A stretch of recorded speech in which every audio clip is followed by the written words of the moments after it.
over 100 publications. I'm sure that your product sketch wasn't fully updated, so Something like that. even more. I wasn't able to read all of them, but I read the 2 papers that you gave the class for reading. Very well funded, currently two NIMH R1 grants, and he has a lot of dark secrets, but he's not going to talk about them because we are videotaping this I have to lecture. So I have to start by telling you something that I heard. Thank you for that introduction. Something I heard on the radio. For those of you who listen to NPR, I was listening to NPR about. Actually, this was not on NPR. This was on Reply All, which is a very nice podcast of Alex Bloomberg's. It's very good.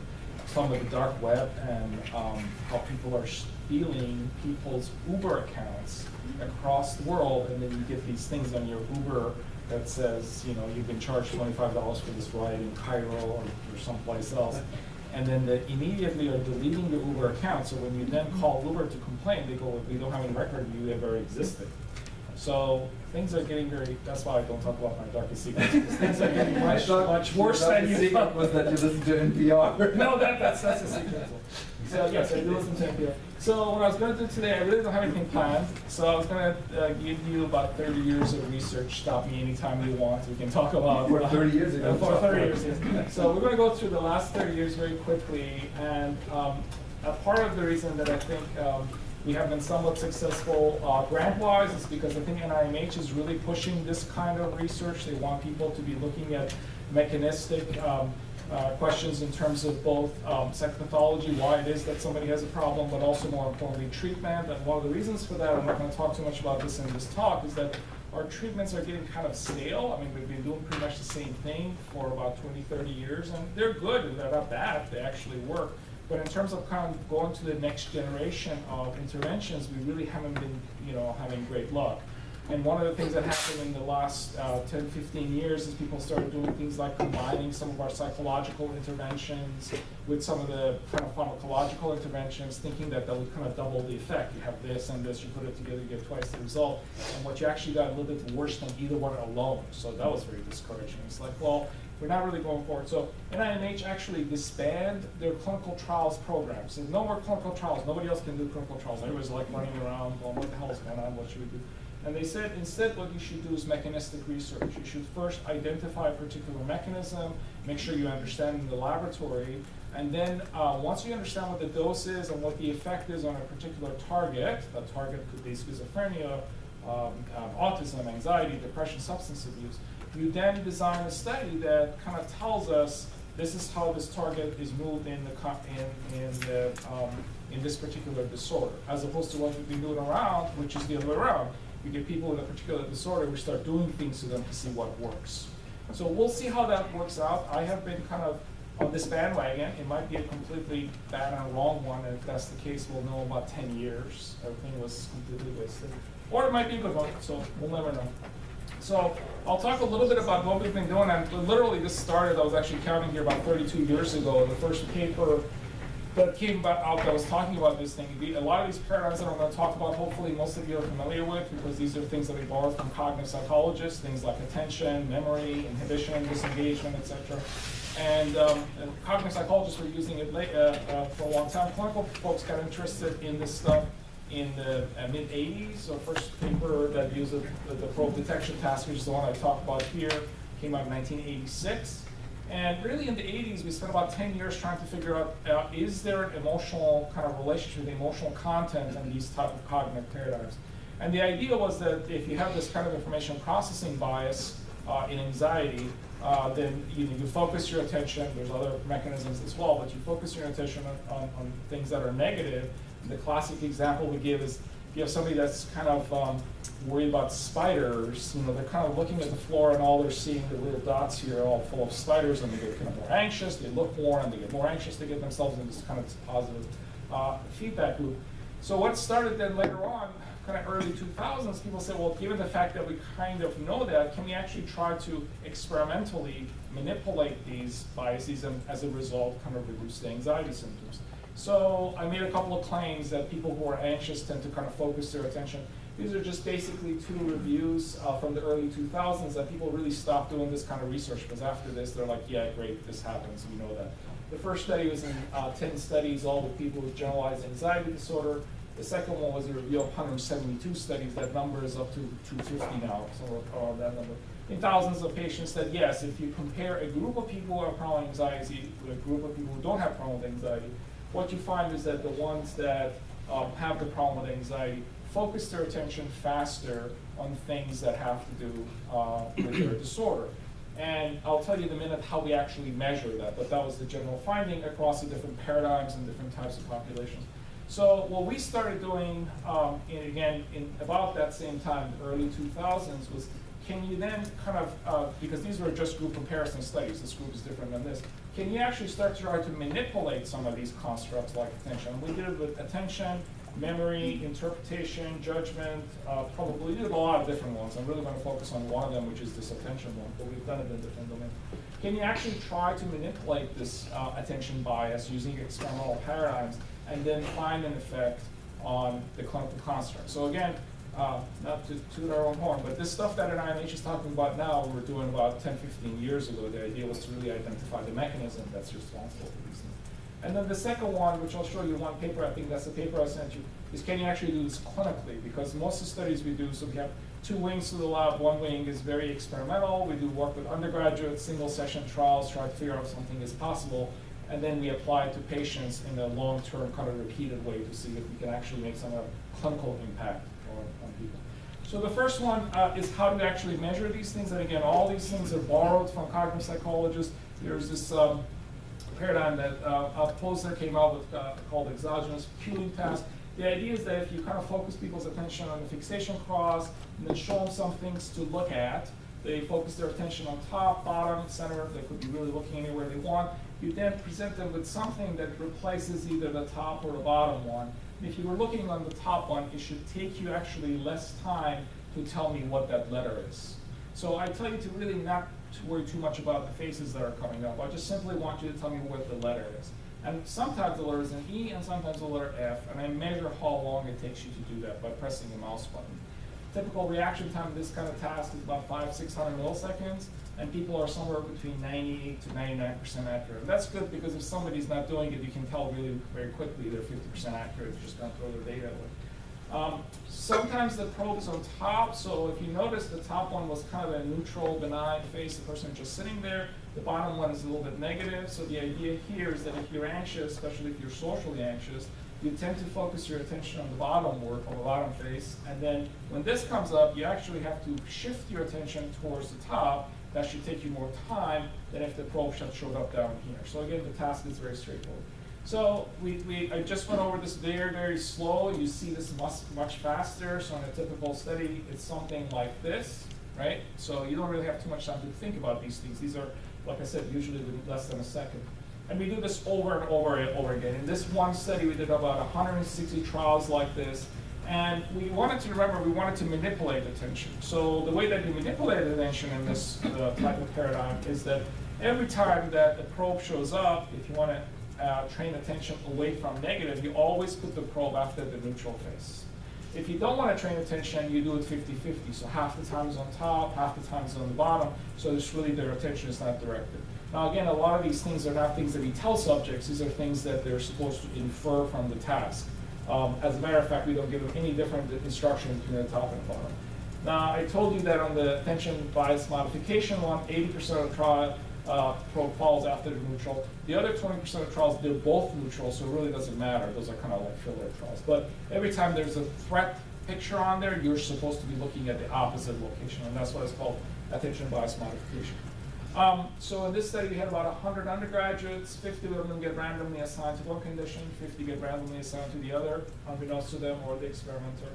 And the question is, what happens to their anxiety after they do this kind of manipulation in a single session?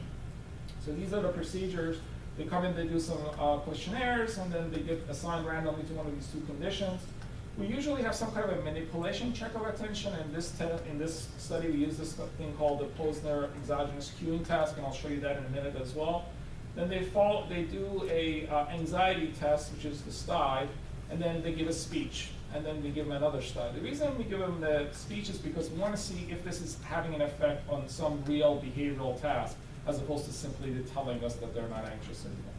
So we did this thing, and this is the exogenous cueing task. You see it has a lot of commonalities with the other one, the probe detection one. A couple of differences, things that are presented vertically as opposed to horizontally in this one. The other one is that we're using words as opposed to pictures. And the idea was to have at least a little bit further away transfer. We don't want to test them on that exact same paradigm. It's something that's a little bit different. You'll see there's problems with everything I'm talking about once we get to some of the stuff we're doing now. This is about 10-year-old research now. So we have them kind of basically respond to this cue in this case, and sometimes it's on the same location, sometimes in a different location. Along our tasks, we have a behavioral assessment task. In this particular one was a speech, and these are people with social anxiety, so we ask them, we kind of do the mass screening to find out if they have problems with anxiety. And we ask them to give a speech so you get actual behavioral indicator of what's happening with them.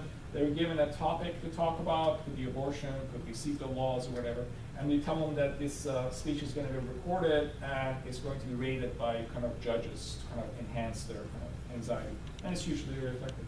So this actually shows on that exogenous cueing task, we did actually manipulate attention. I'm not going to go through all the detail, but specifically for invalid social trials, you actually get faster responding for the people who were in the active condition.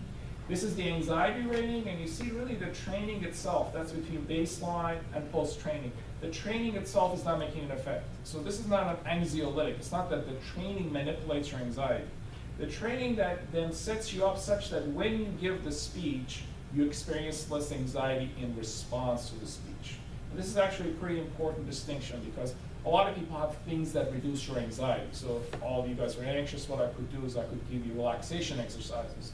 And that is designed to reduce your anxiety response here. These things are just supposed to change the cognitive factors such that when you are then put in a stressful situation, you get less anxiety in response to that. So this was kind of interesting and it was kind of shocking. We also had judges rate them. So we asked them, judges, to tell us which group gave better speeches. And even judges who didn't know what condition these guys were in said the ones that were in the active condition actually gave better speeches. So they all had also a third condition or a third minute variable that told us about this. We said, well, maybe this is something that's specific to social anxiety, so then we did the exact same study. And you'll notice I'm very boring. Once we do something, we just do it over and over and over again to make sure it actually happens. And this is actually pretty important because right now in psychology and science specifically, we're having these replicability issues that people don't tend to replicate the results. They do one and they do something different.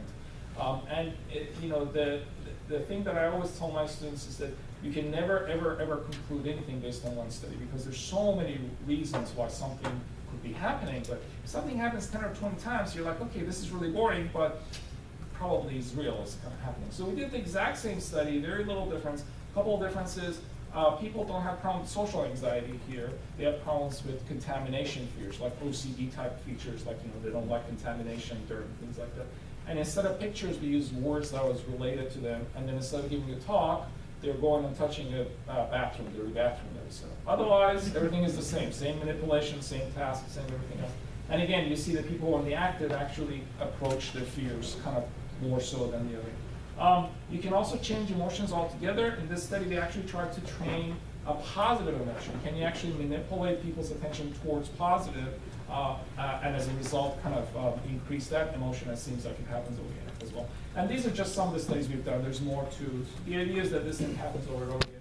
But all these guys are undergraduates, and in undergraduates, we basically select them based on the fact that they have elevated anxiety. Does any of this stuff has any kind of clinical utility? So this next study, and I think this is one of the ones that I sent you guys, we actually brought in people who had problems with diagnosis of social phobia. So they got a clinical interview to make sure they met the criteria. And we told them to do this task that I just showed you twice a week for about 4 weeks. So they came to the lab. It takes about 10-15 minutes, so it's really very, very simple kind of manipulation. They came to the lab a couple of times a week for about 4 weeks, and they did this over and over and over again. And I was actually surprised that people were compliant because I would say, what the hell are you having me do this for? We said this is something we're trying out. You could be in the active condition or you could be in the control condition. We don't know, but let's see what happens.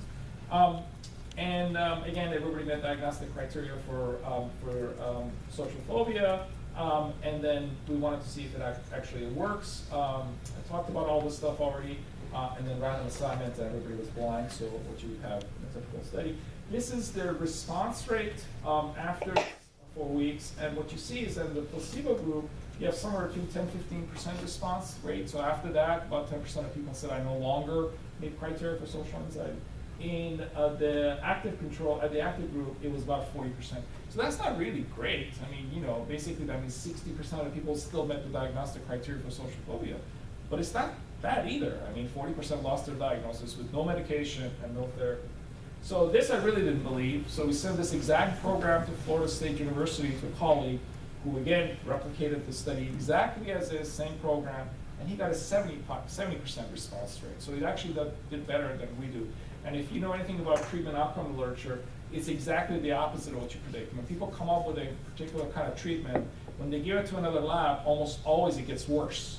In our case, it got better. I was not happy about that, but it did get better, which is great. And he exactly did the same thing on the computer. So people went nuts, and this was in the mid-2000s. People went nuts, and everybody was doing this. So this is a recent meta-analysis that came up in 2015, talking about the studies that did something very similar to this attention training, and whether they got positive results or negative results. And their conclusion was, because some people got negative results, so people tried to kind of replicate this and they wouldn't find the results or nothing would happen. What's going on here? It seems like it should be very specific. What he did is he also kind of plotted whether they were successful in changing the mechanism they were interested in. Remember what I said NIMH wants you to do is they want you to kind of be sure you can move the mechanism and then see the effect on target. So in a way, if you don't move the mechanism, what should happen to the target? Nothing at all, right? That's the whole point of this.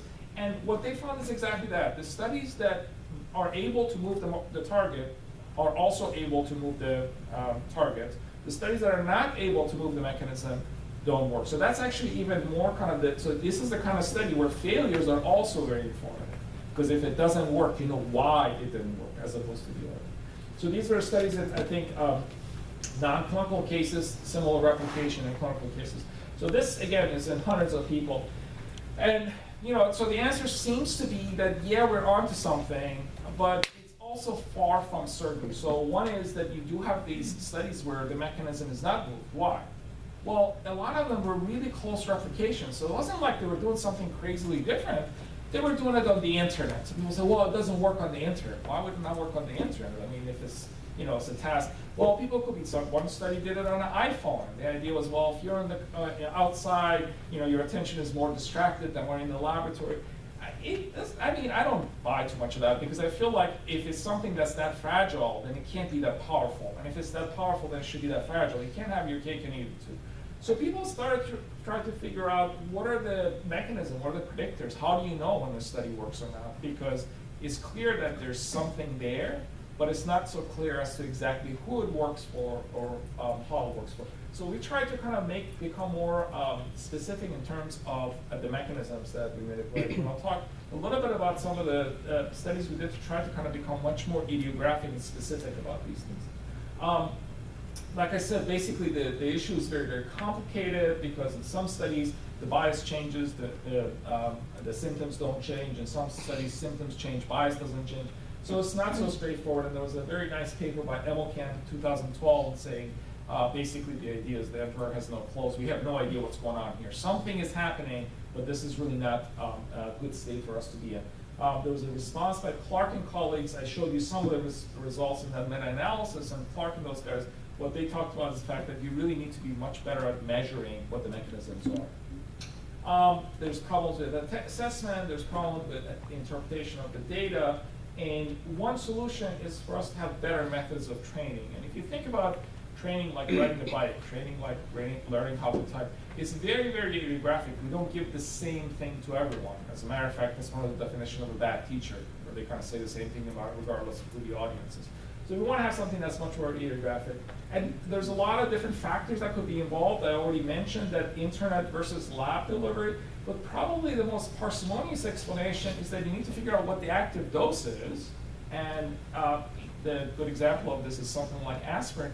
Large majority of what's in aspirin is not aspirin, right? It's fillers. You only have certain milligram of the active ingredient, and you can do this with any of the drugs that you have. If you look at the pills, Most of it's inactive. And if you are giving people that inactive ingredient, at least our thinking is that that should not make any difference. The active ingredient is what you should be changing. And although the probe